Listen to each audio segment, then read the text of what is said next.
அருமை அண்ணன் செந்தமிழன் சீமான் தலைமையிலே 2026 சட்டமன்ற பொதுத் தேர்தலில் வேடசந்தூர் தொகுதியிலே வேட்பாளராக போட்டியிடுகிற அன்பு தம்பி உசைன் அவர்களுக்கு வேட்பாளராக அறிமுகம் செய்வதிலே பெருமகிழ்ச்சி அடைகிறேன்.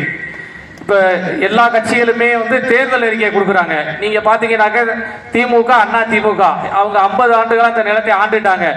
அவங்க தேர்தல் ஆரம்பிச்சதுலேருந்து அந்த தேர்தல் அறிக்கையில் அவங்க முதல் தேர்தல் அறிக்கையில் என்ன சொன்னாங்களோ அதை தான் இன்னைக்கு வரைக்கும் சொல்லிக்கிட்டு இருக்காங்க. ஆனால் அண்ணன் 2009 கட்சி ஆரம்பித்த நாளில் இருந்து தேர்தல் அறிக்கை என்பது இந்த நம்ம கட்சியில் கிடையாது.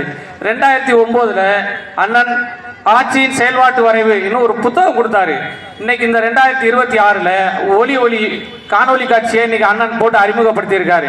அதனால என்னன்னா, இந்த திராவிட கட்சியினுடைய ஒரே ஒரு உதாரணம் மட்டும் சொல்றேன். திராவிட முன்னேற்ற கழகம் முதல்ல கட்சி ஆரம்பிச்சு சட்டமன்ற தேர்தலில் போட்டியிடும் போது என்ன சொன்னாங்கன்னாக்க, நாங்கள் கச்சத்தீவை மீட்போம். எப்போ 50 வருஷம் ஆயிடுச்சு. ஆனால் 1.5 கோடி தொண்டர்களை வச்சிருக்கிற அந்த இயக்கம் கைத்தை கட்டி இழுத்து வந்திருந்தா கூட இந்நேரம் அந்த அண்ணா அறிவாலயத்துக்கிட்ட இழுத்துட்டு கொண்டு வந்து வச்சிருக்கலாம். ஆனால் செஞ்சாங்களா? இல்லை. ஏன்னா அவர்களுக்கு அந்த நோக்கம் இல்லை. இதே தொகுதியில் இப்போது திமுக வேட்பாளரோட போட்டியிடுகிற அண்ணன் சாமிநாதன் அவர்கள் என்ன செய்யறாங்கன்னா, குளத்துக்கு பண விதையை எடுத்துக்கிட்டு போய்கிட்டு இருக்காங்க. இப்போ 50 ஆண்டுகளா இந்த நிலத்தை ஆட்சி செஞ்ச கட்சி மாநில அரசினுடைய மரம் பனைமரம், தேசிய மரம் பனைமரம் இதுவரைக்கும் யாருக்கு தெரியாது. இது 2009க்கு பிறகுதான் எனக்கே தெரியும். ஏன்னா நாம் தமிழர் கட்சி அண்ணன் மேடைகளில் பேசுனதுக்கு அப்புறம் தான் பனைமரத்தினுடைய பயன்களவே இந்த தமிழ்நாடு அறியுது.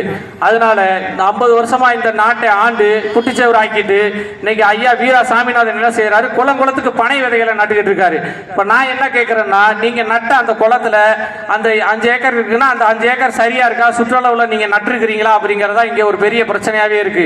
இதில் பரமசிவம் இது அதிமுக போட்டிடுறாரு.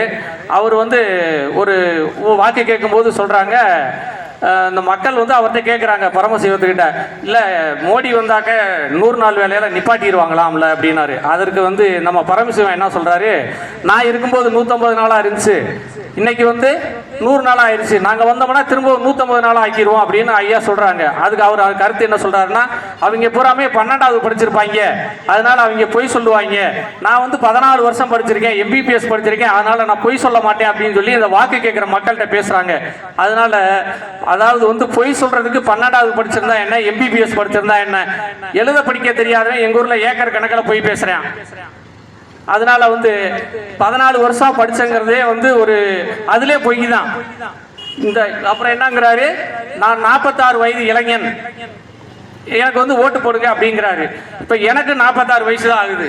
இப்ப நான் எங்க அண்ணனோட பொண்ணோட வீட்டுக்கு போயிருந்தேன். நான் அந்த பொண்ணு என்ன சொல்லுச்சு, பாப்பா தாத்தா வந்திருக்காரு என்ன